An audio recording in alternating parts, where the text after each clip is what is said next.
Live from Radio Row, SportsGrid's coverage of Super Bowl 59. Joe Lisi joined by two-time Super Bowl champ Logan Ryan. Logan, great atmosphere here in New Orleans, and more importantly, a great game on Sunday. Yeah, absolutely. Look, I was in last year's Super Bowl with the Niners against these Chiefs. Right. So I'm rooting for the Eagles in this one, right? That one still hurts.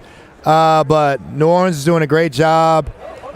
Everything is really secure. Tons of police and everything. It just seems like people are getting around okay, so I think they're doing a great job hosting it. When you look at that game last year, you mentioned you were part of the 49ers, and the game goes to overtime, and your defense really stepped up at every given moment, especially in the first half. What makes Pat Mahomes, right? And when the game is on the line, people talk about that it factor. Do you see that in terms of, the Chiefs being as dominant as they were even last year and this year, as opposed to when they were a few years ago, maybe with Tyreek Hill and the crew? Yeah, you kind of mentioned it. I think they're dominant these past 2 years without the amount of talent they had when they had Tyreek Hill. They're less talented than they were, but they're still finding ways to win. And I think that Andy Reid and Spagnuolo and Mahomes do a great job of all game analyzing what's happening, making adjustments to play the perfect fourth quarter. They're the best fourth quarter team in football because no matter how the first half goes, they have a play they haven't ran yet. They have a blitz Spagnuolo might save until the fourth quarter to get off the field. They do really good in the fourth quarter of scoring or converting those first downs to ice the game, and defensively do a good job of getting your offense off the field like they did to us in overtime and like they did all these playoffs of kind of beating the Bills in that fourth quarter. Right, absolutely. And even Philadelphia, they put up 35 points a couple of years ago. Jalen Hurts plays lights out. I think you can make the argument personnel-wise that Philly has better personnel at every level. Do you see that as well in regards to this matchup? Philly has the better team, no doubt. I mean, the Chiefs have the better quarterback. I would say that. The Chiefs have the better coaching staff. And that's hard to beat when they have that, right? And they have the better tight end. But other than that, you got to give almost everything to the Eagles, right? The better secondary overall, I like McDuffie, but the better secondary overall is the Eagles, and same with the front seven, But those guys in Kansas City, they're not the biggest name players, but they do their job really well, similar to how the New England Patriots used to do. They do their job really well. They understand what it is. And even if you put up 35 points, I want to know how much the Eagles scored in the fourth quarter of that Super Bowl, like we talk about, because the Chiefs just find a way to get that stop, and then you put the ball in Mahomes' hands behind. He finds a way to come back and win the game, or if he has the lead, he finds a way to not give you the ball back. People have said that if Mahomes does win his fourth, right, that he would be the best or modern day, right? And I push back and say, well, the greatest is Tom Brady. That's 1-7. What is your opinion in terms of that breakdown? If Mahomes wins his fourth, would you say he's the best modern-day quarterback that we've seen? Well, I don't know about when's modern day start, right? I guess that's the word. No, he's not better than Tom Brady until he has more rings than Tom Brady, in my opinion. Is he on pace? Yes, he's on pace. Is going to 5 Super Bowls in 7 years unheard of right away? Right.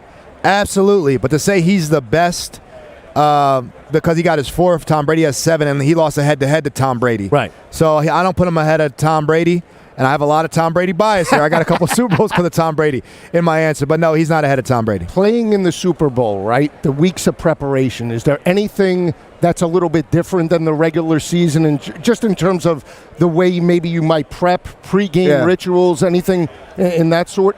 Everything's different in terms of you have to bring all your family out, and you have to deal with the tickets and logistical nightmare of getting 15, 20, 10 family members in town. Everyone's so excited. Your phone's blowing up. Your third grade gym teacher's got to text you how you knew you would make it. You got to talk to people you haven't talked to or not, right? So you become the face of the, everyone you become their life story for these 2 weeks. And then obviously you have to deal with media every day after practice a lot more. So everything is different, and the game itself is different. The TV timeouts are longer. There's more TV timeouts. Every timeout is a 3-minute timeout because they got to get commercials in. Halftime is 30 minutes as opposed to 7. Right. So everything about the game, the rhythm's different. So everything about the game is different. It's literally about just trying to play a good play after a good play because there's so much more stoppage in play than you're used to. When you look back on your Super Bowl moments, what stands out for you? What's the most memorable to you in terms of the Super Bowl? I mean, I played in the 2 greatest Super Bowls of all time, in my opinion. My first one was in 2014, the Malcolm Butler. Right. 4th and 1, or not 4th and 1, but the pick on the 1-yard line to change the fate. I mean, we probably had a 99% chance of losing so a 99% chance of winning right. in one play. And then the next one was a 28-3 comeback, first overtime ever, largest comeback in Super Bowl history. So anything can happen in the Super Bowl. Like I said, the rhythm's different than normal. So you see some crazy plays, you see some crazy games. A lot of times you hope they come down the wire, and then I was in an overtime and lost last year. Right. So, I mean, the Super Bowl to me were memorable games. I came out on top a couple times, and I knew going into the game, win or lose, there's no draw. Win or lose, my life's going to change after this. Absolutely. You're right. I mean, that's the biggest thing, right? You go from just a Super Bowl champion to the other side, and you've experienced both of those. So that's great insight. I do want to ask you about how the game has transitioned, because back in the day, and you could look back to when Pat Mahomes threw 50 touchdown passes, and even Tom, right, with Randy Moss in terms of that 16-0 perfect regular season. Everybody talks about the two high safeties, right? You can't throw over the top. Is that really the reason why we're not seeing the explosive chunk plays maybe potentially week to week in terms of the passing game? Because I'll push back to you and say, okay, you're playing two high safeties. Why don't we see more dig routes over the middle? Why don't we see a Texas route with running backs coming over the middle to really force those safeties up? I mean, is that the real reason, or is it more quarterback play? You know, it's a really good question, and there's a lot of reasons. Like, the Eagles have a lot of explosive offense running the ball. They're averaging a lot of points. They put up 55 in a championship game. That's never been done before. So the Eagles are finding a way to do it with the run game, right? I think what's happening is the infusion of 7-on-7 football. These kids, these receivers and DBs, these linebackers. Fred Warner's the best linebacker in football. You know what he played in college? He played nickelback. Right. He was a DB. So the dig routes aren't getting caught because the linebackers are more athletic in coverage. It's not, no offense to Dante Hightowers and the big bulky Brandon Spikes that I played with 10 years ago. So everyone's more athletic. The corners are better. So everyone can cover a little better, and receivers are better. So I just think it's allowing people to cover the pass game a little bit better, and I think the teams that ran the ball this year had success. I think it's going back. The players are smaller and faster, maybe taller and faster than they ever been, but they're not as bulky as they were. But that's why the run game is working. That's why the running back is not dead. That's why Derrick Henry almost rushed for 2,000 and Saquon rushed for 2,000. You can run the ball on people because people are built more for speed. And I think that's what the Eagles realize. That's what they do. They're a great offensive line. They run the ball. But I think that's why you're not seeing the explosive passes, because the DBs are better, the linebackers are better in coverage than they've ever been. And you brought up Derrick Henry and obviously Saquon Barkley, a standout, the cherry on top for Philadelphia, most dominant rushing attack in the NFL.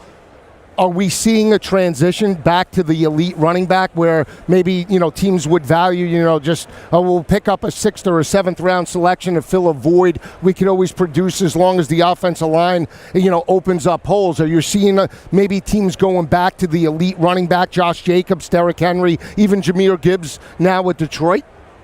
Yeah, so I look at football really simply. We should have never devalued the running back. You go to Little League, any age, one of your best players plays running back when you're little. Now it's the quarterback. Your best player is going to be the quarterback, and then your second best player is probably going to be the running back on any team, from Little League to high school to be on a good team. Right? So I say, yes, if you have Mahomes at quarterback, if you have Brady at quarterback, you might not need the number one running back in the league, because that guy's going to touch the ball. That guy's going to win you the game. If you don't have a Hall of Fame quarterback, if you don't have a Joe Burrow, Lamar Jackson, Josh Allen, Mahomes, go get you a Hall of Fame running back. One of those two players that touch the ball every play needs to be special, because defensively, if they're both not, you're going to lick your chops. If it's just one of them or whatnot, then it's easy to game plan against. Okay, we're playing the Eagles, Saquon Barkley. Guess what we're going to do? Everything in our power to take away Saquon Barkley, because he demands that respect. 8-man boxes. We're going to blitz him. That makes the pass game so simple for Jalen Hurts, because Saquon Barkley draws that attention. One of those two guys need to be special in that backfield. I have to ask you this. Your former coach, Bill Belichick, trying to do it at North Carolina now. Thoughts about that? Because Tom has talked out about it. Edelman and some of the other guys said at first, he can't do it. But, I mean, he's dating younger now, so maybe, that could be it, right? I actually saw him this morning.